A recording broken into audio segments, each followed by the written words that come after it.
आप बताइए, किसी गरीब परिवार का, साधारण परिवार का बच्चा अगर उसको सिपाही बनना है तो उसका मेडिकल जांच होता है, अगर उसको शिक्षक बनना है तो उसको फिटनेस देना पड़ता है। लेकिन यहाँ बिहार के 13 करोड़ लोगों के लिए जो मुखिया है उसका शारीरिक मानसिक स्थिति क्या है वो सबको दिख रहा है, फिर भी भाजपा वाले कह रहे हैं यही मुख्यमंत्री रहेंगे। वीडियो वायरल हो रहा है सोशल मीडिया पे जहाँ पर एम्बुलेंस का ऑर्केस्ट्रा हो रहा है। अरे भाई, फिर वही बात, स्वास्थ्य मंत्री कौन है?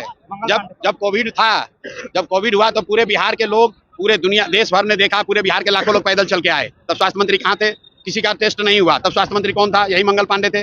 किसी को इलाज नहीं हुआ, उस समय स्वास्थ्य मंत्री कौन थे? यही मंगल पांडे थे। अब फिर वही आदमी स्वास्थ्य मंत्री बन गया है। नीतीश कुमार नियुक्ति पत्र बांटते अधिकारी के सर पे गमला रख दिए। सर, क्या लग रहा है आपको? मेरे भाई, पिछले 4-5 महीनों से हम लोग बता रहे हैं कि नीतीश कुमार की मानसिक और शारीरिक हालत अब ऐसी नहीं है कि वो राज्य का नेतृत्व कर सके। वो स्वस्थ नहीं है, मानसिक तौर पर स्वस्थ नहीं है। उनको अपने और अपने साथियों का, अपने मंत्रिपरिषद के साथियों का नाम तक याद नहीं है। ये भाजपा वाले उनको जबरदस्ती बिहार के जनता पर थोप रहे हैं। आप बताइए, किसी गरीब परिवार का, साधारण परिवार का बच्चा अगर उसको सिपाही बनना है तो उसका मेडिकल जांच होता है, अगर उसको शिक्षक बनना है तो उसको फिटनेस देना पड़ता है।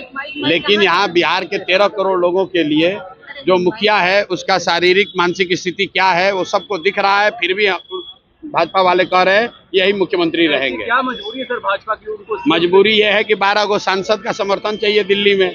मजबूरी ये है कि भाजपा की अपनी ताकत नहीं है तो चोर दरवाजे से नीतीश कुमार को आगे रखकर पीछे दरवाजे से चुनाव के बाद अपना मुख्यमंत्री बनाना चाहता है।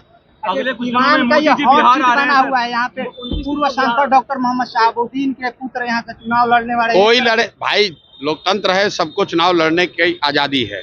चुनाव कोई लड़े उससे मतलब नहीं है। मैं जो आपको बात कह रहा हूँ कि बिहार में बदलाव हो के रहेगा। जो लोग भी विधायक हैं, शायद ही कोई विधायक अपना सीट बचा पाएगा। आप लिख कर ले लीजिए, चाहे किसी दल का हो। जनता त्रस्त है, हर आदमी गाली दे रहा है, इतना भ्रष्टाचार है। विधायकों ने कुछ नहीं किया है, सांसदों ने कुछ नहीं किया है। जिस दल का है, जो सिटिंग विधायक है, उसको चुनाव ज्यादातर लोगों को हारना ही आ रहा है। सदर हॉस्पिटल में एक व्यक्ति की मृत्यु होती है, उसको कोई कर्मचारी उसको जो है पोस्टमार्टम हाउस तक नहीं पहुंचा। भाई, ये कोई नई बात थोड़ी है। तो बिहार में इस तरह से जनता की जो त्रासद स्थिति है ये वर्षों से बनी हुई है और दिनों दिन और खराब होती जा रही है। और बिहार में जिस व्यवस्था की आप बात कर रहे हैं उसका मंत्री है मंगल पांडे, कह रहा है कि अभी मंगल राज चल रहा है।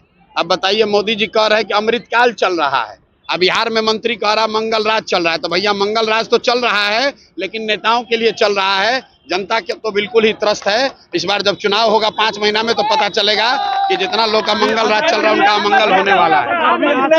कहीं ना कहीं धरने पे है और लगातार आशा कर्मी जो है मानदेय को लेकर धरने पे है। लगातार बिहार में कौन धरना पर नहीं है? आंगनवाड़ी सेविकाएं धरने पर हैं, रसोईया धरने पर हैं, बेरोजगार धरने पर हैं, बीपीएससी अभ्यर्थी धरने पर हैं, आशा कर्मी धरने पर है। सारे लोग परेशान हैं क्योंकि सरकार कान में तेल डालकर बैठी हुई है। अफसरों का राज है, अफसर लूट रहे हैं और जनता त्रस्त है, जनता मर रही है। इसलिए अब 4 महीने में आपको बिहार में बदलाव दिखेगा, नई व्यवस्था दिखेगी। क्या वीडियो वायरल हो रहा है सोशल मीडिया पे जहाँ पर एम्बुलेंस का ऑर्केस्ट्रा हो रहा है। अरे भाई, फिर वही बात, स्वास्थ्य मंत्री कौन है? जब कोविड था, जब कोविड हुआ तो पूरे बिहार के लोग, पूरे दुनिया देश भर ने देखा, पूरे बिहार के लाखों लोग पैदल चल के आए। तब स्वास्थ्य मंत्री कहाँ थे? किसी का टेस्ट नहीं हुआ। तब स्वास्थ्य मंत्री कौन था? यही मंगल पांडे थे। किसी को इलाज नहीं हुआ, उस समय स्वास्थ्य मंत्री कौन थे? यही मंगल पांडे थे। अब फिर वही आदमी स्वास्थ्य मंत्री बन गया है। कॉटन बैंडेज में पैसा लेता है, चोरी करता है और उसी आदमी को आप लोग कह रहे हैं कि भैया ये सुधार देगा। कैसे सुधार देगा? जब